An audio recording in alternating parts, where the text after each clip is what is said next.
তখন নীরবে নীরবে থাকবেন যখন, তখন একটু কানে হেডফোন লাগিয়ে একটু কোরআন তেলাওয়াত শুনবেন। দেখবেন মাথায় যত টেনশন থাকুক না কেন সব চলে যাবে। আমাদের বাসায় একটা সাউন্ড বক্স আছে। আমাদের পরিবারের সবার যখন মন ভালো না থাকে, আমার দাদা দাদু, আমার বাবা মা, ভাই বোন, কারো যদি মন ভালো না থাকে, তখন আমার বাবা সেই সাউন্ড বক্সে কোরআন তেলাওয়াত লাগিয়ে দেয়। আমার বাবা বলে, যখন কোরআন তেলাওয়াত শুনি মাথায় যতই টেনশন থাকুক না কেন সব চলে যায়, মন ফ্রেশ হয়ে যায়, মাথায় কোনো টেনশন থাকে না।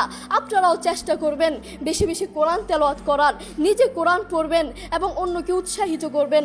আমার মা বাবা আমাকে কোরআন পড়ার জন্য বেশি বেশি উৎসাহিত করে।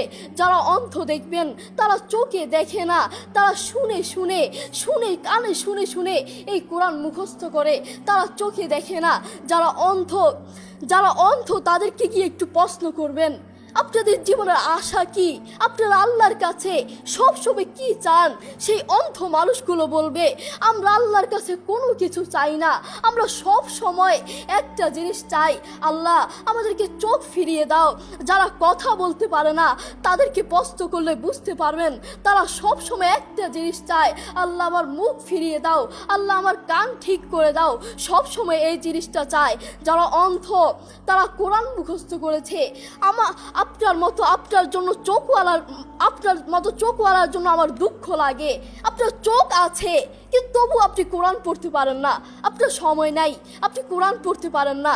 যারা অন্ধ তাদের চোখ নাই তবুও তারা মাশাআল্লাহ কোরআন তেলাওয়াত করে। কি মধুর সুর তাদের, একবার শুনলে বারবার শুনতে মন চায়। সৌদি আরবের এক অন্ধ হাফেজ, তাকে ডেকে প্রশ্ন করা হলো, আল্লাহ তোমাকে চোখ দে নাই, তুমি না দেখে আল্লাহর এই কোরআন মুখস্থ করেছ, তুমি বলো আল্লাহ যদি তোমাকে চোখ দে তুমি সর্বপ্রথম কি দেখবে? অন্ধ হাফেজ বলল, আল্লাহ আমাকে চোখ দে নাই, আল্লাহ আমি চোখে দেখতে পারি না, আমাকে চোখে দেখার মতো সেই শক্তি আল্লাহ দে নাই। আমাকে যদি আল্লাহ চোখ ফিরিয়ে দে, আমি আল্লাহর কসম করে বলতে পারবো আমি আমার মাকে দেখবো না, আমার কলিজার টুকরো সন্তান আছে আমি সন্তানকে দেখবো না, আমার ভাই আছে, আমার বন্ধু আছে। আমার তখন নীরবে থাকবেন যখন, তখন একটু কানে হেডফোন লাগিয়ে একটু কোরআন তেলাওয়াত শুনবেন। দেখবেন মাথায় যত টেনশন থাকুক না কেন সব চলে যাবে। আমাদের বাসায় একটা সাউন্ড বক্স আছে। আমাদের পরিবারের সবার যখন মন ভালো না থাকে, আমার দাদা দাদু, আমার বাবা মা, ভাই বোন, কারো যদি মন ভালো না থাকে, তখন আমার বাবা সেই সাউন্ড বক্সে কোরআন তেলাওয়াত লাগিয়ে দেয়। আমার বাবা বলে, যখন কোরআন তেলাওয়াত শুনি মাথায় যতই টেনশন থাকুক না কেন সব চলে যায়, মন ফ্রেশ হয়ে যায়, মাথায় কোনো টেনশন থাকে না। আপনারাও চেষ্টা করবেন বেশি বেশি কোরআন তেলাওয়াত করার, নিজে কোরআন পড়বেন এবং অন্যকে উৎসাহিত করবেন। আমার মা বাবা আমাকে কোরআন পড়ার জন্য বেশি বেশি উৎসাহিত করে। যারা অন্ধ দেখবেন তারা চোখে দেখে না, তারা শুনে শুনে শুনে কানে শুনে শুনে এই কোরআন মুখস্থ করে, তারা চোখে দেখে না। যারা অন্ধ তাদেরকে গিয়ে একটু প্রশ্ন করবেন, আপনাদের জীবনের আশা কি? আপনারা আল্লাহর কাছে সবসময় কি চান? সেই অন্ধ মানুষগুলো বলবে, আমরা আল্লাহর কাছে কোনো কিছু চাই না, আমরা সব সময় একটা জিনিস চাই, আল্লাহ আমাদেরকে চোখ ফিরিয়ে দাও। যারা কথা বলতে পারে না তাদেরকে প্রশ্ন করলে বুঝতে পারবেন, তারা সব সময় একটা জিনিস চায়, আল্লাহ আমার মুখ ফিরিয়ে দাও, আল্লাহ আমার কান ঠিক করে দাও, সব সময় এই জিনিসটা চায়। যারা অন্ধ তারা কোরআন মুখস্থ করেছে।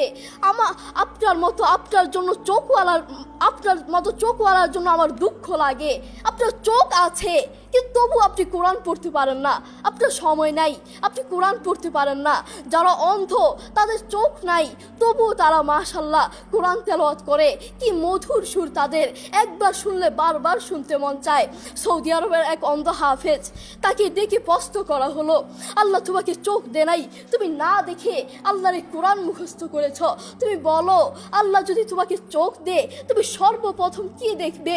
অন্ধ হাফেজ বলল, আল্লাহ আমাকে চোখ দে নাই, আল্লাহ আমি চোখে দেখতে পারি না, আমাকে চোখে দেখার মতো সেই শক্তি আল্লাহ দে নাই।